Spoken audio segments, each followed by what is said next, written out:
तो जैसा कि स्टूडेंट हम बात कर रहे थे, इसमें अब आपका एक मेथड और बचा है, इटरेशन मेथड, उसको हम सॉल्व कराएंगे। ओके, इटरेशन मेथड को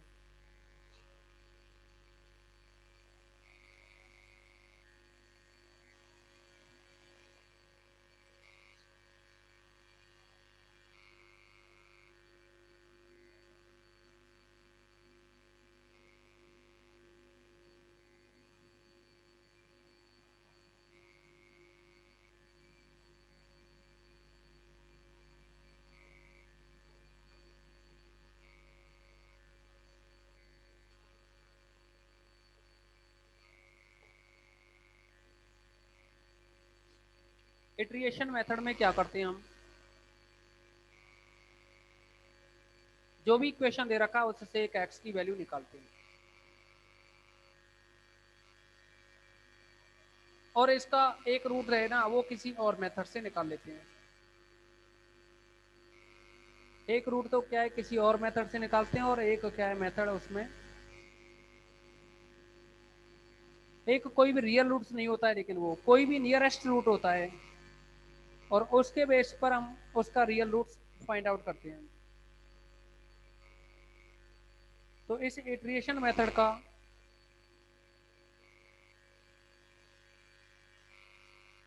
कोई भी आपको प्रॉब्लम सेलेक्ट करेंगे,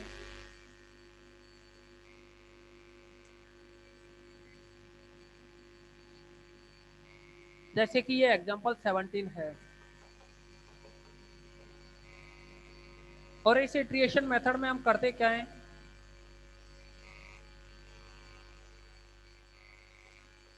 the given equation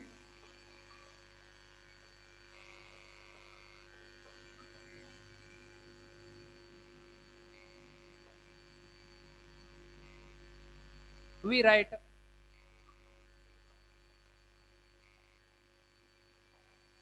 in form of xi equal to function of xi या phi of xi। जैसे कि आप देखोगे एग्जांपल नंबर जो 17 है, इसमें 2x minus log 10 base x equal to 7। अब इसमें कहा है find by the method of iteration a real root of the equation 2x minus log 10x equal to 7। Okay, तो ये इसमें जो इटरेशन मेथड है, इसमें क्या करते हैं, वी राइट इट, या ये लिख सकते हैं the given equation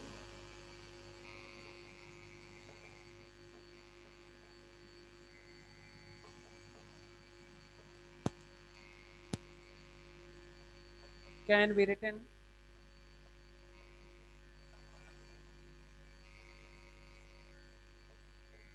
2x is equal to 7 plus log 10 base x equal to 1 by 2 7 plus log 10 base x। Okay, अब क्या करते हैं हम, इसमें या तो ग्राफिकल मेथड से, अदरवाइज आप कुछ इस तरह से भी सेलेक्ट कर सकते हैं कि फंक्शन ऑफ x की जो वैल्यू है उसे 2x minus log 10 base x equal to 7, तो 7 को लेफ्ट में लाएंगे तो ये -7 बन जाएगा। अब आप देखोगे इसमें कि x की वैल्यू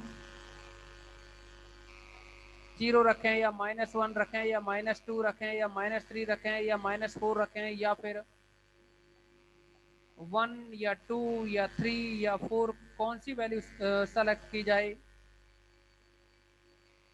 जिससे कि एक तो एक पर तो क्या है ग्रेटर देन 0 आ जाए और एक पर क्या है लेस देन 0 आ जाए, मतलब ये फॉर्म बन जाए f of x one into f of x two less than 0 की कंडीशन बन जाए। ओके, ये कंडीशन बन जानी चाहिए कि किन्हीं दो पॉइंट पर फंक्शन की वैल्यू का प्रोडक्ट है वो लेस देन 0 हो जाए। तो आप इसमें देखेंगे कि मान लो x1 x2 पर x1 x2, देखो x1 x2 पॉइंट पर अगर ये लेस देन 0 है दोनों का प्रोडक्ट, तो इसका मतलब है रियल रूट्स x1 और x2 के बीच में होगा। क्या होगा? x1 और x2 के बीच में होगा। और हाँ, x1 x2 सेलेक्ट कैसे करते हैं? हो सकता है 0 पर जो वैल्यू है या 1 पर वैल्यू और 2 पर जो वैल्यू है। 1 रखोगे आप तो देखोगे यहाँ, अगर आप 1 रखें इसमें x की वैल्यू तो 2 माइनस लॉग 1 0 होता है, -7 तो ये आएगा -5। ओके, अभी अगर 2 रखें आप यहाँ तो 2 रखने पर क्या बनेगा? देखो 2 2 4 माइनस लॉग 2 की वैल्यू 0.3010 कुछ बनती है और माइनस का 7, तो ये देखोगे ये भी लेस देन 0 है। तो इसका मतलब 3 रखोगे ना, 3 इंटू 2 6 होगा, यहाँ तो 3 इंटू 2 6 होगा। 6 माइनस में फिर लॉग 3 की वैल्यू आएगी, माइनस में लॉग 3 की वैल्यू भी रखोगे, तो यहाँ log 3 अगर रखोगे ना, तो यहाँ जैसे ही आप 3 रखो तो 3 पे क्या आएगा? ये 3 पे भी क्या होगा? लेस देन 0 होगा। अगर 4 रखें तो आप देखेंगे 4 इंटू 2 8 होगा, 8 माइनस 7, 8 माइनस 7। और ये जो log 4 की वैल्यू है ना, वो तो पॉइंटों में आएगी, कुछ उससे कोई इफेक्ट नहीं पड़ेगा इतना ज्यादा। तो ये 8 माइनस 7 करोगे तो क्या आएगा? 4 पर जो वैल्यू होगी वो ग्रेटर देन 0 होगी, तो यानी 3 पर लेस देन 0 और 4 पर ग्रेटर देन 0, तो इसका मतलब है रियल रूट्स होगा ना वो 3 4 के बीच में होगा।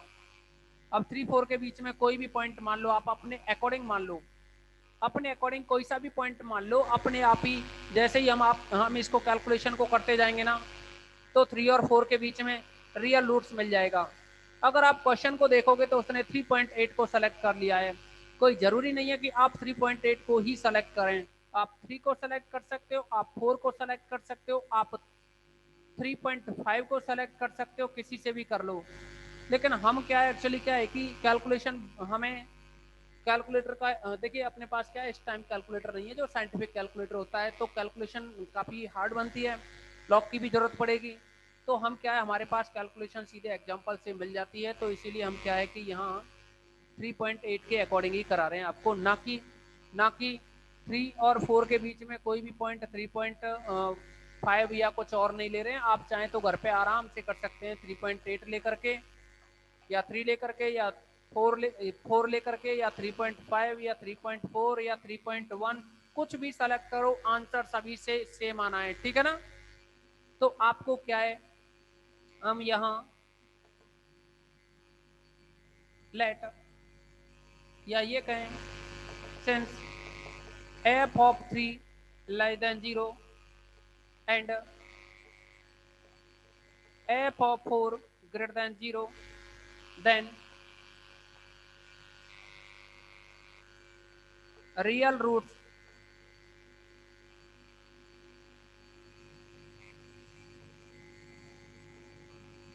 lying between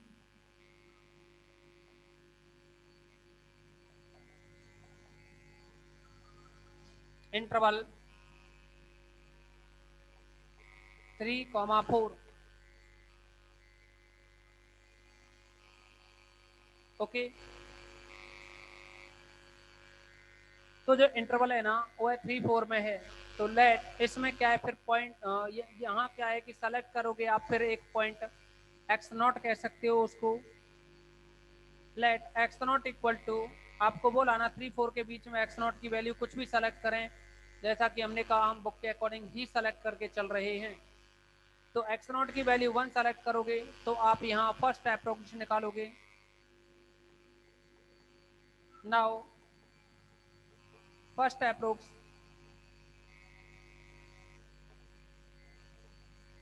तो यह बन जाएगा अपना, फर्स्ट अप्रोक्स निकालोगे तो एफ ऑफ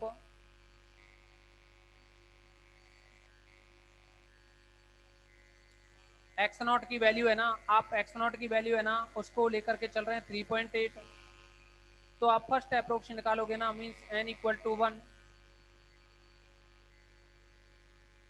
तो या तो ऐसे लिख दो या फिर ना लिखें, इसको सीधे ही चलने दें फर्स्ट अप्रोक्स। इसका मतलब है x1 को x को x1 लिखोगे और यहाँ आएगा ये 1/2, और ये जो वैल्यू एक्स नॉट की वैल्यू है 3.8, इसका यहाँ यूज करोगे तो 7 plus log 10 base 3.8।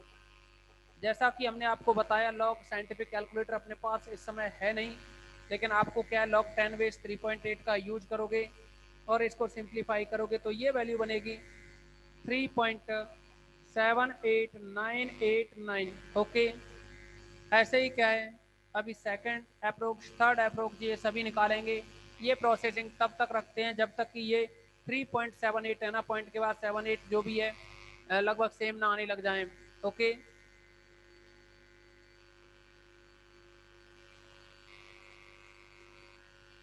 Second approach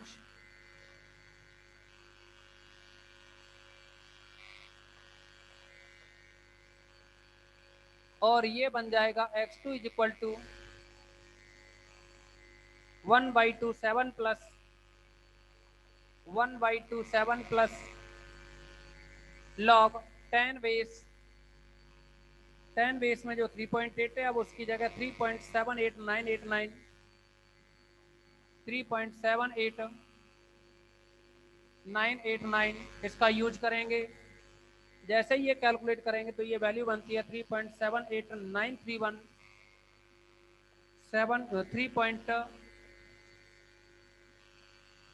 3.78931।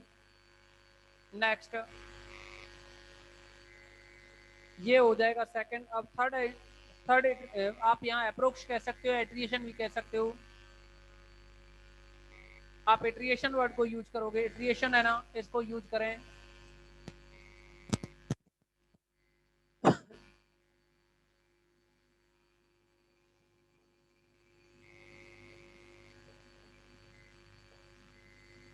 Second iteration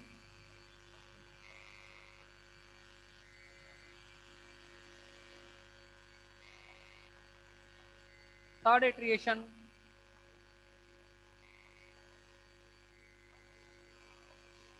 third iteration की बात करें तो ये x3 is equal to 1/2 7 plus log 10 base और यहाँ वैल्यू कहाँ में लेंगे हम 3.78931। तो ये वैल्यू बन जाएगी अपने पास 3.78928।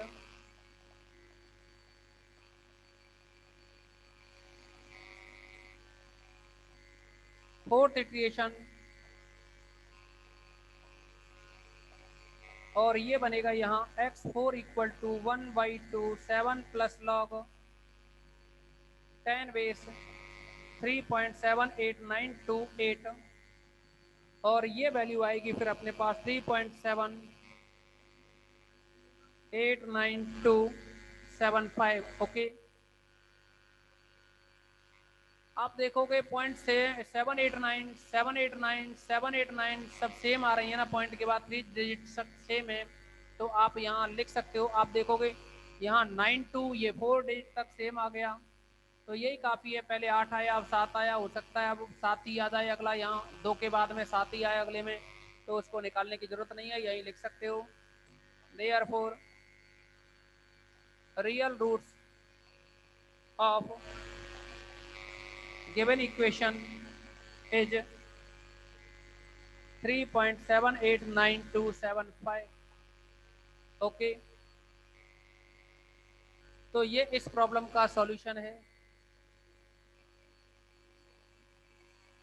तो ये मेथड आपका कंप्लीट होता है। अब देखिए इटरेशन मेथड कंप्लीट होने के बाद एक जो न्यूटन रेफ्सन कराया था उसमें, यानी यहाँ क्या है कि जो सिलेबस में जो टॉपिक हैं वो एक तो आपका इटरेशन है, एक न्यूटन रेफ्सन है, एक बाइसेक्शन है, ओके, एक ग्राफिकल है।